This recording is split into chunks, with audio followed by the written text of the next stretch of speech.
Повеќе од 2 месеци по трагедијата во дискотеката Пулс во Кочани, ситуацијата со повредените и понатаму останува алармантна.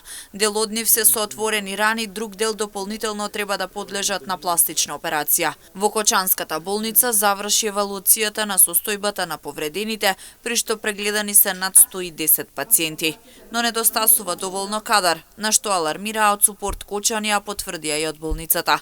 Иван Ивановски вели дека тие во фокус го ставаат собирањето финансиски средства за да може да им се помогне на повредените. Гледаме дека некои од децата се вратени и со отворени рани, некои имат покомплицирани повреди, некои после ќе треба да им се прави додатно пластична операција, а знаете дека нашата Кочанска болница не располага ни толку со кадар, ни толку со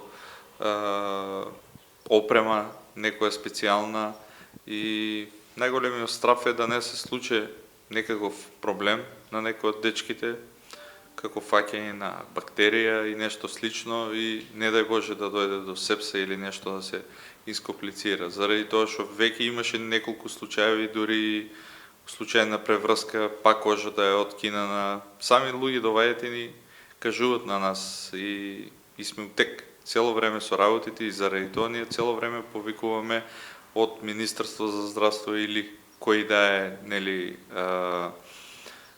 надлежен, како надлежна институција, што побрзо да дојдат да донесат тим. Процесот за рехабилитација е долг и може да трае повеќе од 2 години. Во ваква ситуација повредените не може да ги извршуваат основните обврски, ниту пак да се вратат на работа. Дури дел од семејствата мора да напуштат од работа за да се грижат за повредените. За тоа сведоча и дел од семејствата. Ситуацијата е доста тешка. Некои од децата има со ампутирани раци. Некои има што треба да се третираат со години. Дури на некои имаше обвикат докторите дека 2-3, па може и 5 години ќе треба да одат цело време на доктор додека се среде работата. Некои дури може ќе има и трансплантација на некој орган. Значи, ситуацијата веќе станува многу комплицирана. Тие деца, замислете, тие се 60 дена у болница. Тие се веќе најкритичните случаи што остануваат. И тука ќе се потребни многу пари.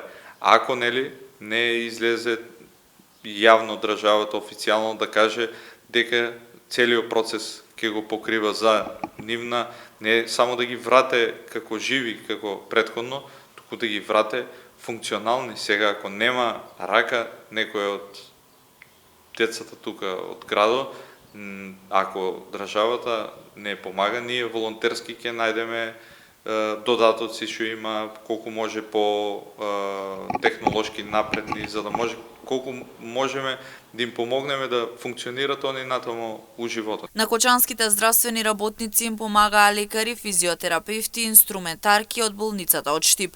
Процесот на лекување на повредените кои се пред се млади луѓе ќе трае подолг временски период и ќе мора да внимаваат изгорениците на екстремитетите или на лицето да не се изложуваат на сонце.